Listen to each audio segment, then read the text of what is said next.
Thank you so much for everybody who's logging in from whichever part of the country you're in, whether you are in Uganda, Kampala. I have seen some people saying they're logging in from Kisumu. I've seen somebody who is logging in from Kampala. Thank you. Enoch, you're telling me now it's okay. And Abalak is saying it's okay. Betty Modoni saying nice and perfect. Shipra saying it's perfect. Now, Fuchs, finally we're getting it right. I don't know if it's working on TikTok. So if you have a friend who is on TikTok and who's not able to see me well, please ask them to switch to Instagram as we figure this out. As we say, we seek progress, not perfection. And sometimes you just have to keep on building the plane as you fly. So we won't stop. We'll just keep on going. And then we'll get everyone else joining in. It's been an absolutely just like amazing 2 days ever since we posted the trailer.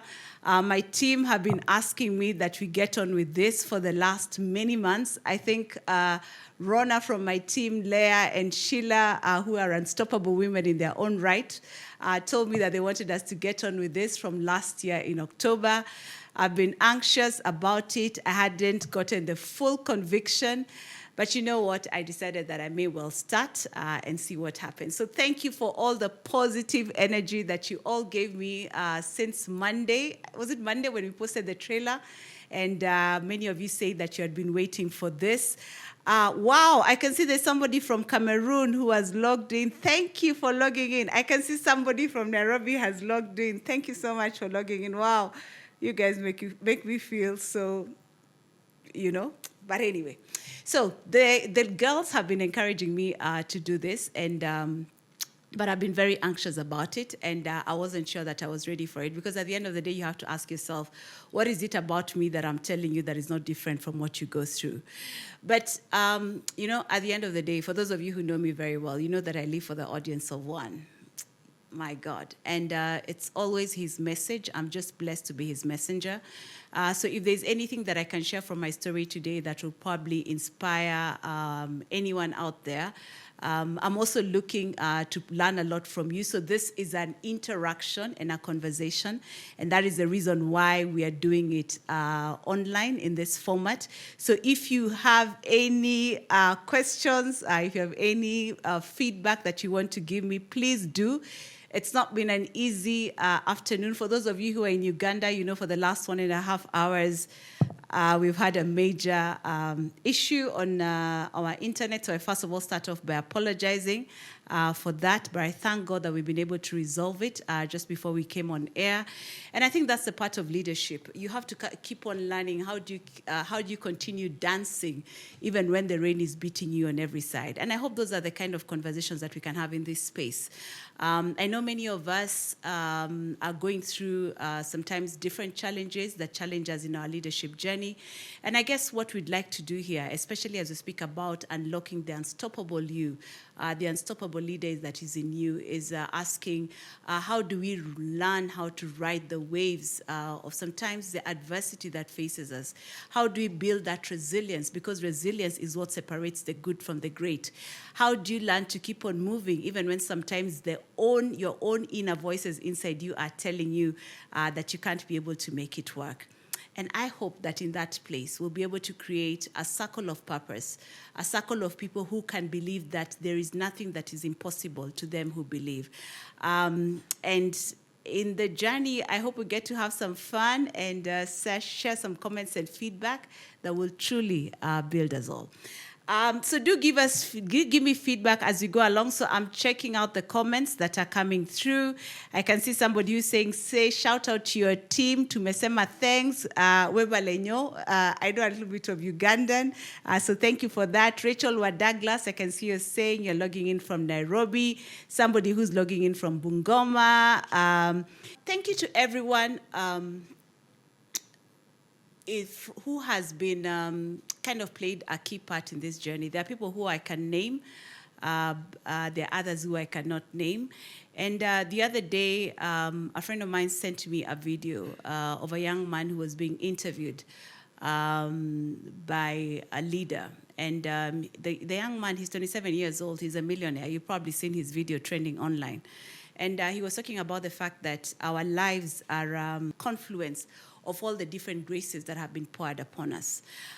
He spoke about the fact that the things that we manifest in our lives are a multiplication of what has been poured inside of us by the people who we are daily interacting with, either through conversations, the people who are around us in terms of the circle that we have, or even sometimes you can't be able to meet a person physically, the books that we are reading.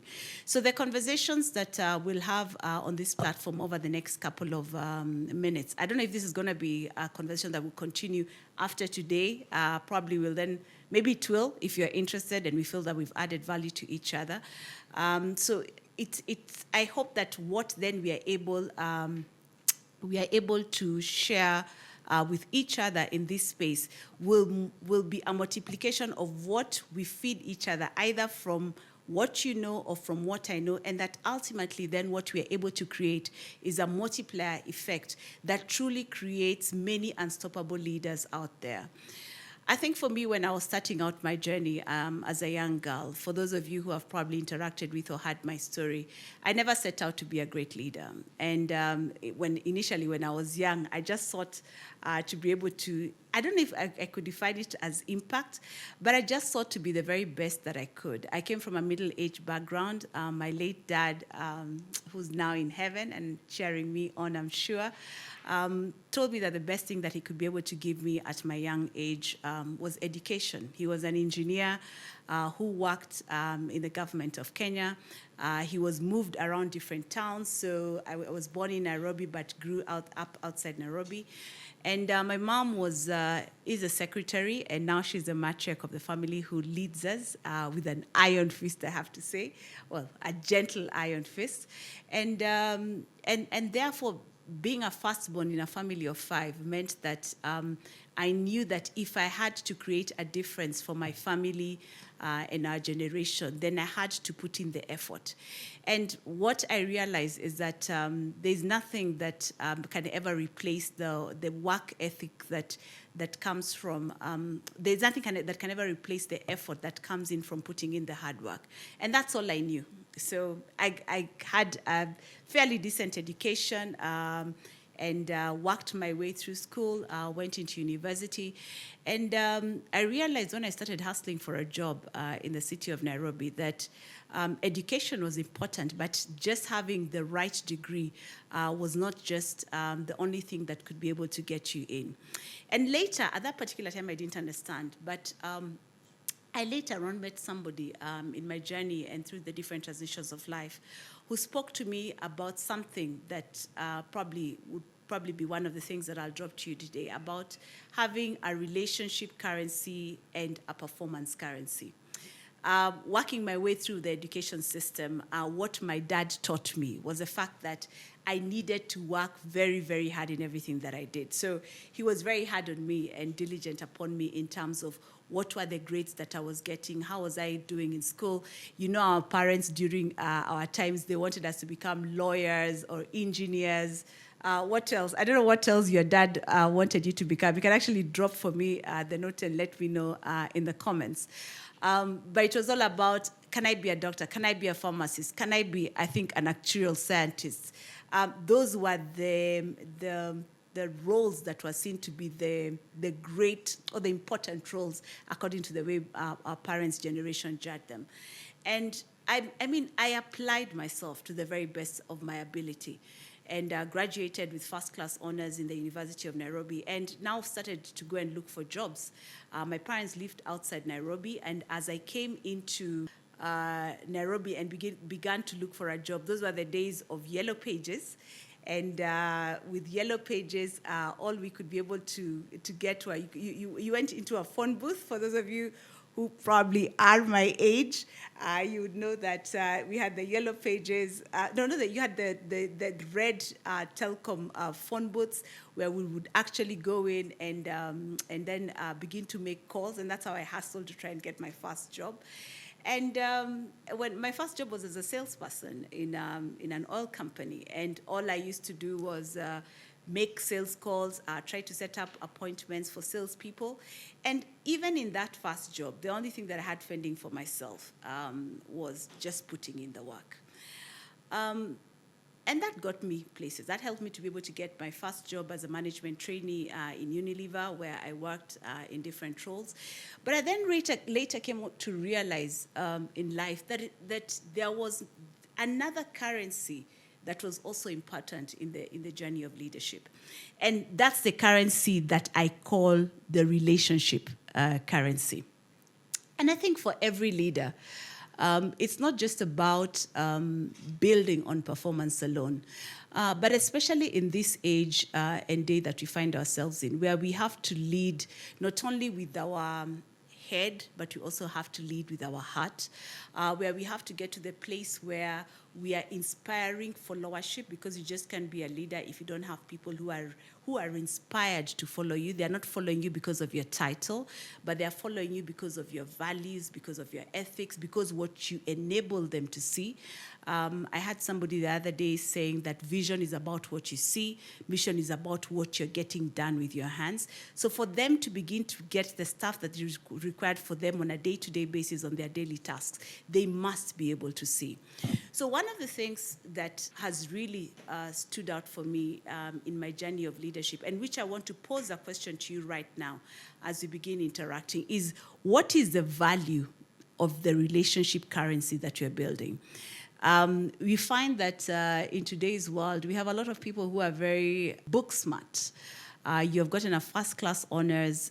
You have done very well. People are guys are very, and I don't discredit that, by the way. Me, I'm not great in terms of like accumulating very many degrees and everything. But if that's what works for you, please go right for it. If you're a person who's big on performance, which is critical, the question then you need to ask yourself is, what do you need to bridge to create that unstoppable leader in yourself that will help you to convert that performance currency that you have, whether it's in terms of your education credentials or in terms of your ability to be able to do your tasks and do them diligently.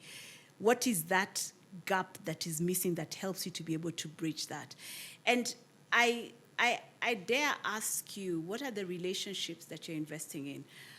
The other day, I was having a conversation with some lady leaders in this month of accelerating action.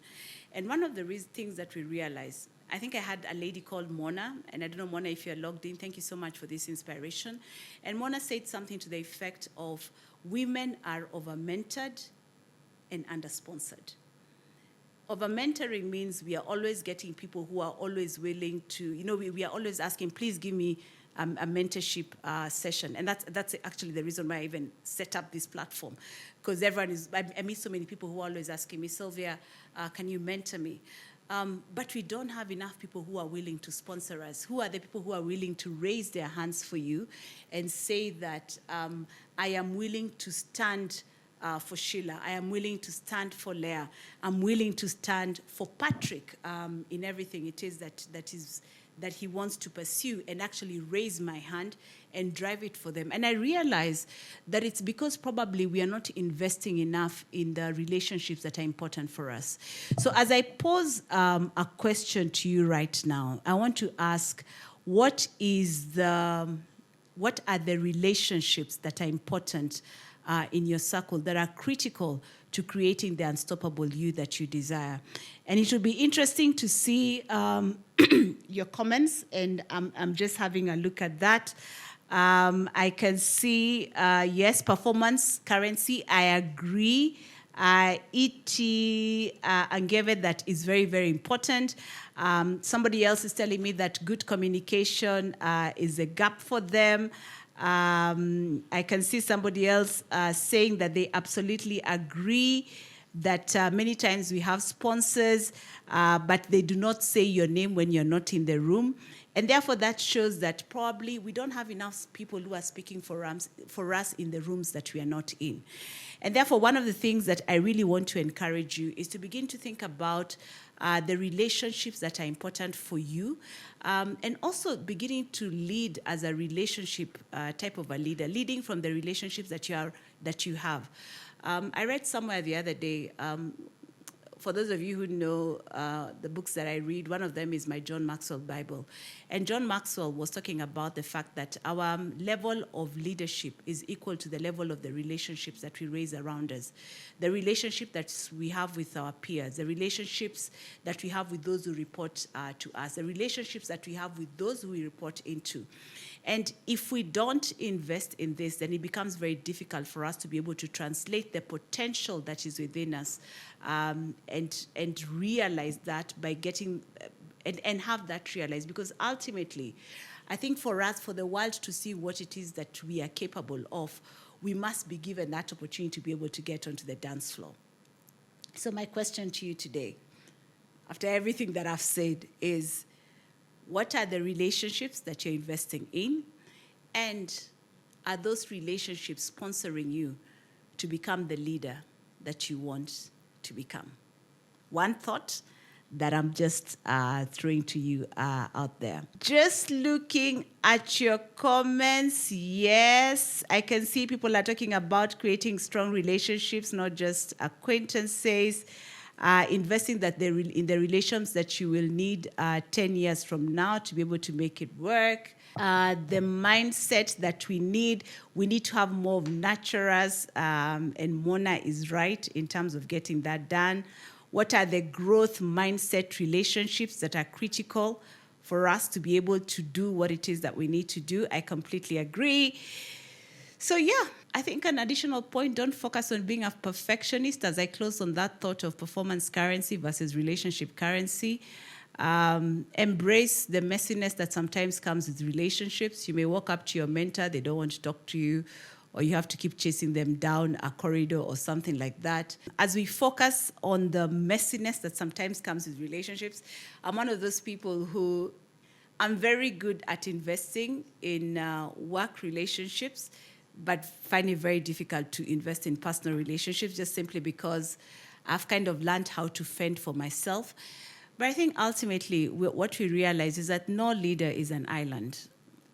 You can't be able to accomplish the mission that you've been given, and a mission that will ultimately impact people if you're not willing to open yourselves up to relationships. So I've kind of spoken a lot about that, and I'll leave that there. The second thing that I'd kind of put in my notes as one of the things that I wanted us to speak about was around the courage that is required to get these things done. I frame it as somebody asked me today morning, what are you going to be speaking about? And I told that person, I think the thoughts that I'm having is around the courage within. And even when I was saying that, I didn't realize that I would need even a lot of courage to be able to get to this desk. As I shared with you, we had a major work crisis, 2 hours coming into this event, and at that particular point, I wasn't even sure that I would be able to be able to get in here. But I think one of the things that we as leaders of today, especially if we truly want to become unstoppable, is to realize that in the ever-changing dynamic landscape that we find ourselves in, whether you are in school studying, whether you've just started your first job, whether you are leading a number of people in your first role as a young leader, or even you're an old leader, resilience is a cornerstone trait that really separates great leaders from the rest. The ability to be able to bounce back from setbacks, navigate challenges, stay focused in the face of adversity is really essential for sustained success. Now,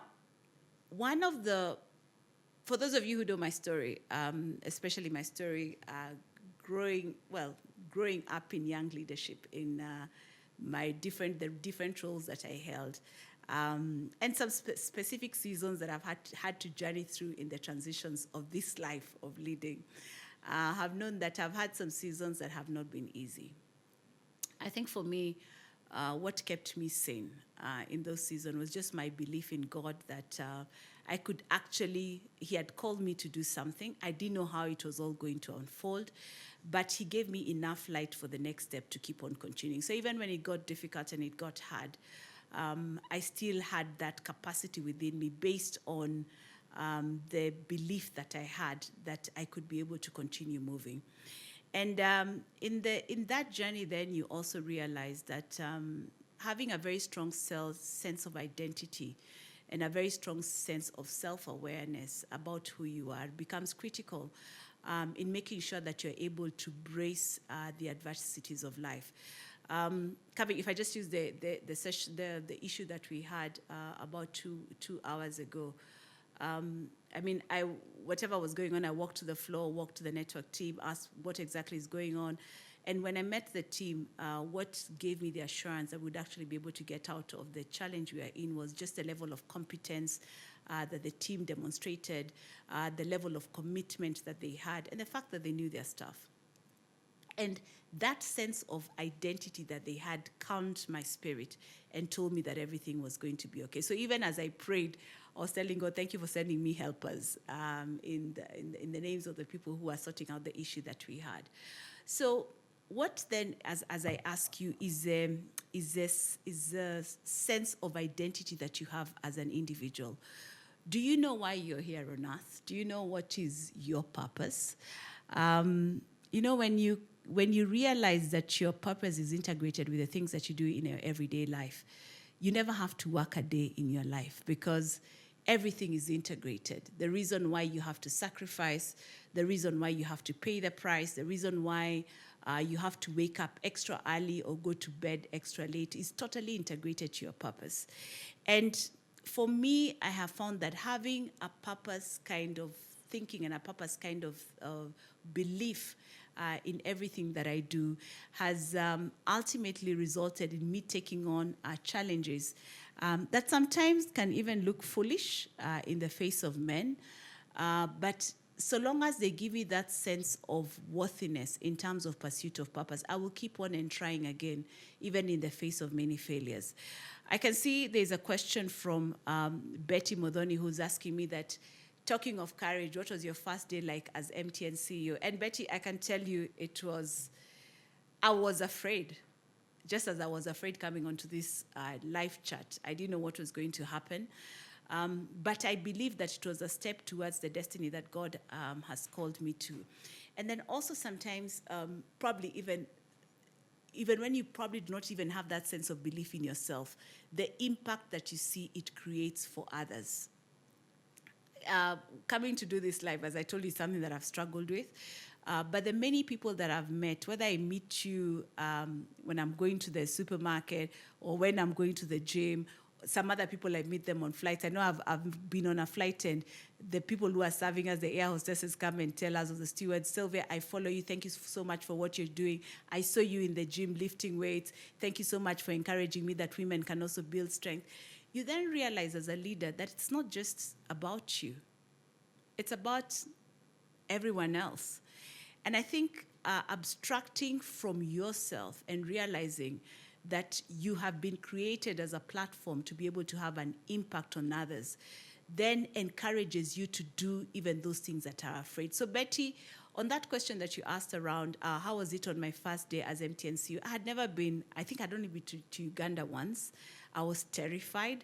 I had never been a CEO before. I always worked under other CEOs before. And I felt even as I was coming into this role, I'm in a new country, I'm in a new culture. Will people be willing to listen to me? Will they be willing to follow me? Will I be smart enough for the job? What are the first words that I'm going to say? And I can assure you when I walked into the boardroom and I met my leaders, so everybody received me. And thank you so much to all my MTNers in Uganda for the warm welcome you gave me and the celebration. And then when I got into the boardroom, everybody looked at me and they were like, you are the leader. Show us the way.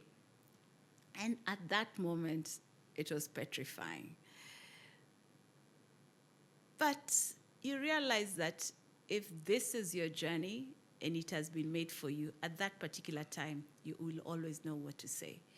And that is how it all started. And by, I then realized that this was the role that I was doing. I just required me to love people, whether it is our customers, our staff, the different stakeholders that we were working with, my bosses, MTN group, and bringing all that into one crucible just allowed me to be able to form an ingredient mix that resulted in us having a statement that says mission first, people always. And that has really worked for us, and I've continued to lean into that. So do it afraid, do it stalling, do it petrified, but as Nike taught us, just do it. I've seen somebody else. Okay, Leah. I think Leah is your name, and Kigondo. You're saying that what is the main difference between a mentorship and a sponsorship relationship? Should one approach them the same way, or how do you identify a mentor and a sponsor? Can they be one person? Yes, they can. And also, they don't have to be. A mentor is someone who has been where you have not been before. I had somebody say the other day that the difference between where you are today and the place where you want to be, what I define as your dream gap, is either a difference in terms of information or sometimes a lack of discipline once you have the information to do the things that are required. And therefore, what I find mentors do for you, mentors have been to places that you have not been. And what mentors will do is that they will shorten the learning curve for you. So if you see somebody who is on a journey that you want to be on, and remember, it doesn't just have to be professional. It can be a journey as a mother. It can be a journey as a wife. It can be a journey in a passion area that you have, whether it's probably a gym. You want to, I'm big on fitness, so you want to probably become strong or be disciplined about going to the gym. Find somebody who has done that and done that very well, and allow them to mentor you in terms of the steps that have allowed them to get there, which then shortens your curve. So therefore, when I think about it from that perspective, I think it's more about the mentor is growing your performance currency, if I come back to what I'd said earlier. And then the sponsor is all about your relationship currency, because the sponsor is this person who will speak to you and raise their hand for you. When I look at my journey, even getting here to MTN, and probably the difference that I have here versus the previous company that I worked for, is that I got somebody who was willing to raise their hands for me and say, let's take a bet on that girl. I'm totally doubly sure that there were people who had done this role before. They were CEOs, probably led other successful businesses. They had been CEOs in other markets, and they were therefore probably a lot more qualified for this role. But there was somebody who said, and a person who was making the decision, who raised up their hand and said, no, I know we have all those guys, but I want to take my bet on Sylvia. They probably looked at my performance currency and the track record that I had had. So that is important because it speaks for you and allows you to be able to get into the room. But it was their understanding of me as a leader that allowed them then to be able to sponsor me into the space that now I am in. So I think probably then the difference between mentorship and sponsorship is that mentorship will probably anchor more on driving your performance currency, and your sponsor, to be able to get people who will sponsor and speak for you, is all about driving your relationship currency. Then somebody else says that I think a lot of people seem to be going back to the conversation around relationships, making ourselves visible. Friends, relationship currency are friends who can call me out and tell me the truth, even when it's painful, and completely agree with you.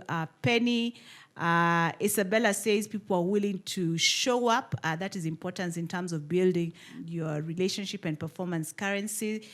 Somebody here says that we underestimate how much resilience is key in leadership. Yes. Lapid leaders. I agree.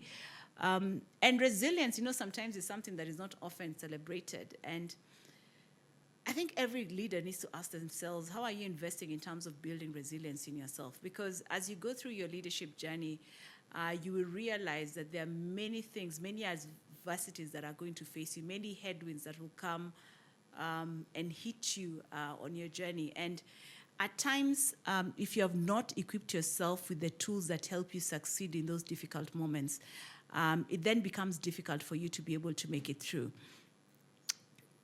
The other day, we were having an MTN leadership gathering session, and we spent the first day just speaking about what we needed to do to get the job done in terms of the mission for the year, the targets, the ambition, and the objective. And the second day, we just spent talking about what do we need to do to be able to build resilience. Because if you think about the world today, there's so much happening in the geopolitical space. We are facing so many challenges as from a macroeconomic perspective as leaders. There are challenges that arise from politics. There are challenges that arise from what consumers are going through. There are challenges that arise from technology, like the technological challenge that we had a couple of hours ago here in MTN. And I guess the question that you need to ask for yourself is, how do you continue to build the resilience that enables you to keep on powering on when the world is drawing from you? I wonder how often, as leaders, we take time to pour back into our cups. Because ultimately, let me tell you, as a leader, you're always on a stage, and everyone is drawing energy from you. Sometimes I leave work. I remember, like last night, I left work almost going to 8 or 9. And by the time I got home, I just wanted to get to bed and sleep. And you don't feel like as if you want to talk to anyone or you have anything to be able to give everyone, because everybody has been taking energy away from you, which is okay, because that's what leaders do. Leaders are dealers of energy. We like to say nowadays the CEO is not just the chief executive officer, but more importantly, is the chief energy officer, because the emotional energy that you have as a leader percolates to the people who are around you. So as part of building resilience that allows you to be able to build that courage that is within, to be able to ride the adversity that comes your way, it's critical that you identify how you build your resilience. For me, first of all, I build resilience by spending time with God. And just drawing on that divine power. As I said, for me, I believe that no leader is an island, and especially as Christian leaders, we are called to connect to that divine power of God that then energizes us to be able to do what it is that He has called us to do. So I draw my energy from my spiritual walk and the faith that I invest in. The second thing, of course, is I also draw energy from those who are around me. And there are people that I invest in having daily conversations with. Sometimes it can just be a conversation of saying, hello, how are you? But just hearing that person's voice or seeing that person energizes me to keep on going on. I also draw energy from my team, coming into the organization and seeing the impact that we are creating. I'm very big on legacy mindset, and legacy mindset is all about living for legacy, living for that which is beyond you. Will people say that we are glad that we met Sylvia, we are glad that we are here, and that Sylvia was in this room because she created an impact. And measuring yourselves not by about the amount of money you make, but by the impact that you create, I think is a truly fulfilling way of living. So what then are your resilience drivers? Going to the gym also for me, I try to go to the gym 4 or 5 times a week, also energizes me. It gets me into the mental state, especially on the gym floor where, I do something called CrossFit. I realize when I walk into the gym, there's no title, there's no bureaucracy. You have people who, sometimes when I work out with my team, they run faster than me, they lift heavier than me, they love beating me on the floor, but that just drops down all the silos and sometimes the bureaucratic kind of barriers that we raise to each other, which sometimes creates challenges in leadership. So that's also a point of resilience for me. So I think for me, the challenge is just that I throw back to you in this conversation that we are continuing to discuss how do we create that unstoppable you, is to ask yourself, even as you work on your performance currency and your relationship currency, even as you work on building that courage within yourself to be able to do that which you are called to do, the other question to ask is, how are you building your resilience? How are you providing some self-care and self-love for yourself that energizes you to keep on going? Otherwise, you'll just become a shriveled, burnt-out, bad-looking version of yourself, which when people look at you and then they're like, is this the price I have to pay to become a leader? They'll say, I definitely do not want to become that. So make the effort to invest in yourself, invest in your resilience, because I know that is going to be able to create the difference for you. I love somebody here, somebody who's also saying that faith is so important, whether it's faith for those who are Christians. I know the Muslims have also been going through their month of Ramadan. And the person says that we call it spiritual intelligence. It's those so important and underrated things that sometimes we focus on, and those are the things that actually make a difference. I completely agree with you. Dennis, you're asking, how technically adverse are you as a leader? What does adverse mean? Is it like wide in terms of knowledge, or what is my level of capacity as a technical leader? Good question. If I have understood it, and if I haven't understood, you can drop it back into the comments. And this is all about investing in my understanding of what's happening in the technology space today. If I look at the leaders of today, we are working in a very rapidly evolving world where we're seeing there's so much that's happening technologically that if you don't keep yourself up to speed, you are going to decay and you're going to be left behind. So for me, learning new technologies, and the easiest way that I find by doing, one of the easier ways other than reading and trying to learn, is keeping young people around you. And I'd really like to encourage every leader who is out there, invest in having young people who are either reverse mentoring you. I sometimes have, like yesterday, we had our weekly EXCO meetings, and I invited our frontline teams who are on average age of 22 to 26, 27, to come and join us and challenge us in terms of how we are leading and how we are growing our business in certain sectors. And you know the thing about young people, they tell you as it is. They don't try to butter it up. They have no one that they're seeking to impress, at least from what I know. And it's that sense of having humility enough to say that I can be able to learn something from somebody who is younger than me really opens up your mind and allows you to be able to remain versatile and very energetic. So you normally find that around me, I have very many young people. They keep me young, not only in terms of mind, but also keep me challenged in terms of learning what are the new technologies. I'm the mother of two teens who are the ages of 19 and 16. They're digital natives. Big shout out to Jason and Jasmine, wherever you are. And they're constantly challenging me to grow and learn what is in their space. Because if I want to be their friend, I must know what is important to them. So that helps me to be able to grow that versatility as a leader. I'm seeing somebody here who's talking about vulnerability. Kate Adera. Yes, the leaders of today have to be authentic and vulnerable. And I think vulnerability is a currency that is seriously undermined. I don't know who came up with this idea that being kind, being human, makes you weak. And I completely go against that. And I think one of the things that when I got this role, thank you so much, God, for the role as CEO, was I said, I did not want to lose my authentic self. I did not want to change my personality because of an office. Because at the end of the day, when the office goes and the title goes, who remains?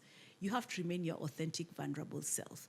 Now, the fact that you're good and kind doesn't mean that you're not ambitious. It does not mean that you're mediocre. It does not mean that you will not deliver on the tasks that are given.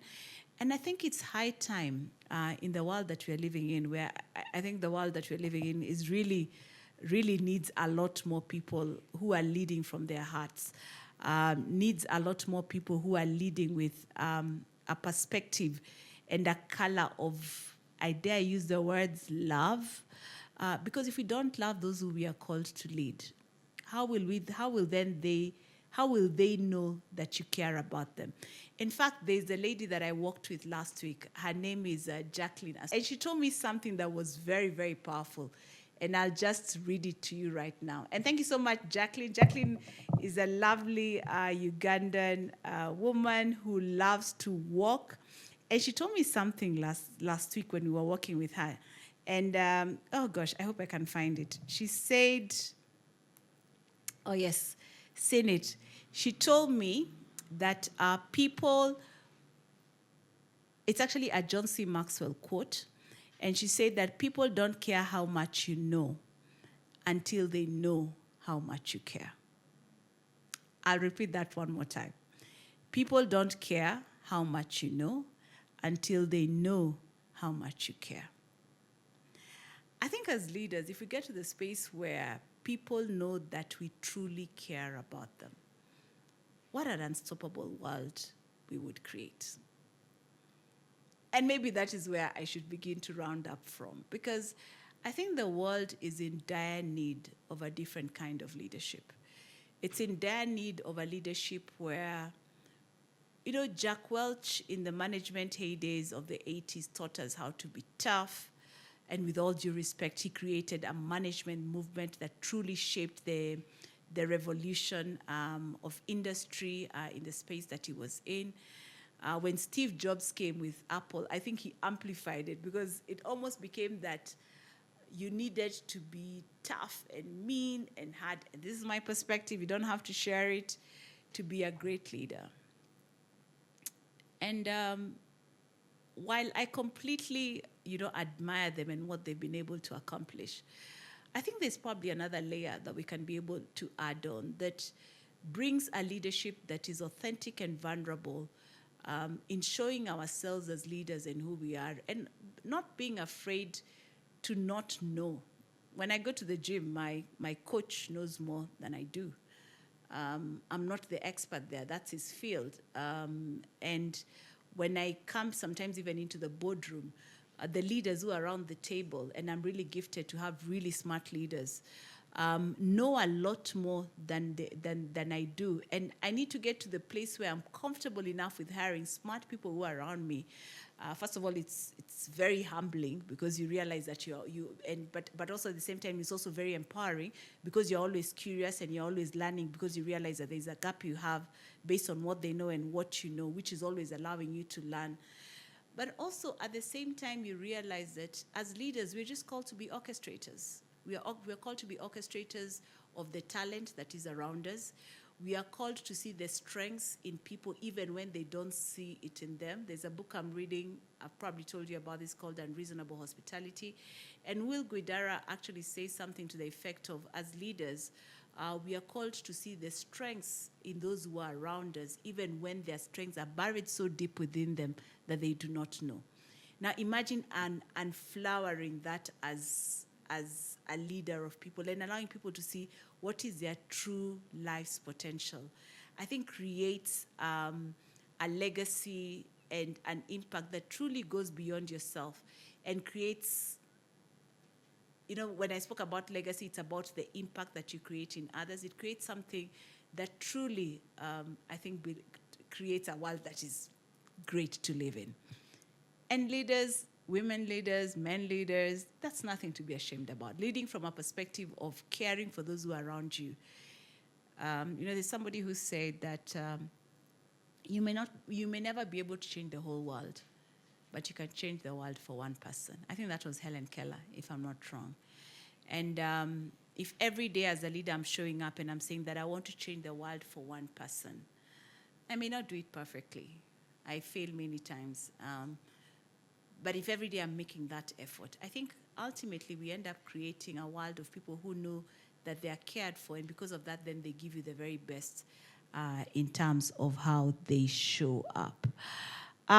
So thank you. I can see it's almost the top of the hour, and as I come towards the end of this, let me say, okay, thank you to everyone who's just joined in. Okay, Christine is asking me, you always seem to have so much fun at work. Are you ever firm with your employees? Haha, Christine, come and work for me. They will tell you. We don't get these numbers done by dancing all the time. We get the numbers done by doing the work. Remember what I said earlier on, I don't know if you joined Christine, is that mission first, people always. The mission has to be delivered. But we do it in a way that carries our people along. I love that creative tension that exists, because many times people think that if you get the people always fast, it comes at the expense of the mission, or if you want to get the mission delivered, then you have to hurt the people. I actually learned this from a person who I was privileged to get access to, who was the chief of defense forces in Kenya. And he told me something about, Sylvia, the work that we do in the military, we get to deploy people as resources. In the organizations that you work in corporate, you're using money, and even if you lose money, it's okay. You can wake up and fight another day. But in the military, if you lose the resources that you have, which are people, people die. Families lose loved ones. And therefore, they realized, how do we have a culture that allows you to get the mission done? Whether you're going to war, you're taking the territory. I have a friend who loves the SEALs and SWAT teams and everything, so I know a lot about the military and what happens there. But how do you get the mission done without compromising on people? Now, if we bring that same energy into the corporate space, I think we can truly create an unstoppable mix that truly helps the organization to get power. So yes, I'm firm with employees, and if you don't believe me, do come and work for us and see how do we get the results delivered the way we do. My daughter Jasmine, she has written #daughter is here. Hello, Jasmine. Thank you for logging in. I hope you finished your homework by the time you're logging in here. Somebody, Cheskip says, leaders are like screens. They are constantly being watched more than listened to. Yes, you can't preach water and drink wine. Betty says, thank you, Sylvia, for being vulnerable, so helpful. Thank you for listening to me, Betty, so grateful. Shane says, we were gutted when you didn't make it to Vodacom TZ. We knew we lost a real gem, but clearly God had another mega plan for you. Yes. And let me just tell you, Shane, rejection, if you ever face it, is not the end. It's just a redirection. Sometimes you'll be rejected by people you love, by organizations you want to work for. But if you're a person who believes in a God who is ordering your steps and every day, then you'll know that that rejection is just a redirection. So anyone who has faced rejection in your journey, embrace it. I know it's painful. I have also suffered rejection. And in personal relationships, as well as work relationships. But I always believe that if I am, my God is the potter and he's constantly molding me, then he's probably shaping me to become something bigger and better than I ever thought I could imagine. And ultimately, as you have heard me say before, we live our life forwards, but we understand it backwards. The dots may not make sense in the now in terms of how they are connecting, but ultimately they'll all connect backwards, and you'll ultimately end up becoming everything that you are destined to be. So thank you so much, Shane, for that comment. Thank you, Miss Thondu, who says you're a light, Sylvia. Yes, we are a light. We have to shine. And the best thing is, don't shine where there's light. Shine where there is darkness. That's where the light is needed. I hope that speaks to somebody who's out there. I can see my son, Jason. He's writing to me, just do it. Yes, yes, yes. I hope you've done your assignments too at work. Good to see you, Jay. Thank you for logging in and cheering Mama on. Mombi tells me, super proud. Thank you so much. Assumpta. Wow, Assumpta from LD. Hi, Asu. Thanks for logging in. Much love. We'll keep on going, keep on going. I can see one of my team members is telling me, thank you so much. You do the CIC job so well. One might think you've had a lifetime of experience. How do you manage to lead people older than you? Because I never look at people based on age. I just looked at people based on what strengths they have, what they're bringing to the table. I don't judge you based on your age. Okay, I get judged sometimes by people who are older than me. I can never walk away from that. But quite honestly, that's on them. That's not on me. I believe that everybody has something that they can be able to bring to the table. And if you don't get hung up because I am more experienced or I have a bigger age than you, then we can probably get something done together. But if you find people who like majoring on the minors, majoring on minors, age for me is a minor. Don't major on the minors. Focus on what are the important things. For those of you who have read, is it Jim Collins? I had a friend who was here speaking to my ladies the other day, and she said, hedgehog versus foxes. Hedgehogs focus on, I think it's the hedgehogs that focus on the main thing, and foxes have a diverse way of getting the things done. So what is the main thing that you need to focus on. For me, age is nothing but a number. I've learned a lot from young people. I have learned a lot from those who are older than me, and I think that everybody has something to offer to this world. So stop majoring on the minors and focus on what is important. Somebody is asking me about personal branding. Yes, I have to say that a personal brand is not built in a day. You have to be deliberate about the kind of person or leader that you want to be. So don't delay your personal branding journey. And the way you can define your personal branding journey, if I can give you a trick that I use, which has worked for me, and for people who have come to mentor me, I always ask them, when you die and we come for your burial, haha, Africans, are you going to get superstitious on me now? Every time I say, oh, hi, Koki, that's my sister, I send you a shout out. Anyway, so as ladies come for me to mentor them, or not ladies, people come to me to mentor them, and they're telling me, I ask them, so what do you want us to say when you come for your funeral? Okay, people freeze. But then ultimately, when you ask someone to think about that, and you actually tell them, can you write your eulogy? You realize that the things that are probably keeping you awake right now, or you're fretting and worrying about, will not matter will not matter at that particular time. The important things is to invest in, build boundaries in relationships, build boundaries in the places that you find yourselves in, because ultimately, when that day comes, you will want the decisions that you're making every day today are ultimately are going to determine the legacy that you create. Focus on, in life as you also go through, focus on the deal makers, the deal breakers, the things that are likely to distract you from your life's purpose and building that legacy, and work on yourself. We are all a work in progress. I am a work in progress. I have many failures. I have people who are constantly telling me that I am not perfect, I am failing. I take the feedback and I work on myself. And I think the last thing is just to say, learn to stay faithful to that which you have been called to do. Learn to stay faithful to that which has been committed to you. I saw a powerful quote the other day that said that David in the Bible, he didn't chase the throne. He chased God, and the throne found him. So stay faithful in the place where you're called. And in that space, the throne that has been prepared for you from the very beginning of time will find you. So thank you. I can see we're already at the top of the hour, and I can see, thank you, Rahab. Yes, health is wealth. Thank you for the note.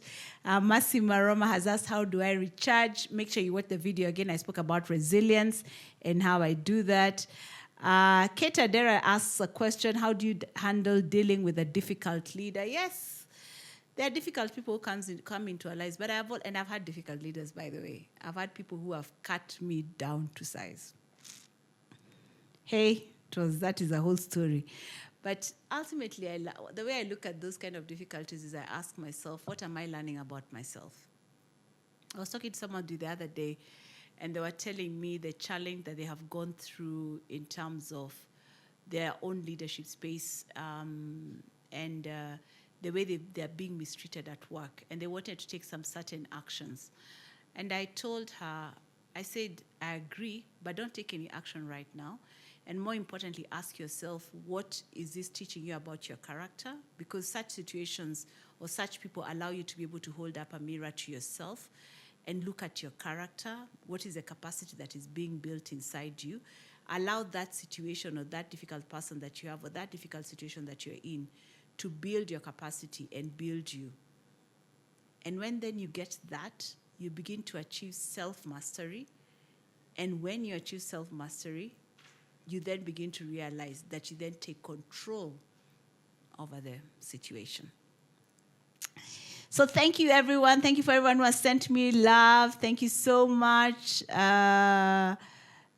challenges as a woman leader. I can see all those questions. What's a typical day like for you? Okay, so we've run out of time. Maybe because I've not been able to answer all the questions, or I've seen them, is probably a reason for us to be able to do this another day. So maybe we should. Do we do it in a month's time, or do we do it in every quarter? I don't know. But at least we've gotten started. And I think, as I say, the journey of 1,000 miles begins with one step. So we've taken one step today. So I'll say that it was not easy to get here, but we're here. And probably then this gives me courage to want to do it again. I really hope that it has been helpful to some of you who are out there. And if it hasn't, also let me know. If there's something that you didn't agree with me, do let me know. Please remember that we'll have a recording of this on YouTube. I can't watch myself, so I hope I've made sense. And if somebody watches it, they'll be able to make sense of this. I also just want, there's a friend of mine called Enid who works here with me. She's one of my leaders. And she told me the other day that the person who doesn't travel thinks that their mother is the best cook. Keep an open mind. And I encourage you, keep an open mind as you listen to everything that we have shared here. I may not necessarily be right, but I think opening up our minds to a different perspective ultimately enables us to grow. And then the last thing is, even as I say thank you so much for being here and for all the, oh gosh, there's so many questions that are here. I can't be able to answer all of them. Thank you for everyone who said, wow, wow, wow. I say wow, wow, wow back. Learn to be generous with your compassion. Learn to be generous with your compliments. Learn to be generous with your courtesy. Learn to be generous with your commitment. And may your praise in everything you do always outweigh your compliments. I absolutely cherish you all. Thank you for making time to be with me. It's been a great hour of conversation. And hopefully we should be able to do this again, maybe in a month's time, 4 to 6 weeks. I don't know. We'll see. God bless you all. And thank you so much for being here with me tonight. Good night. Bye-bye.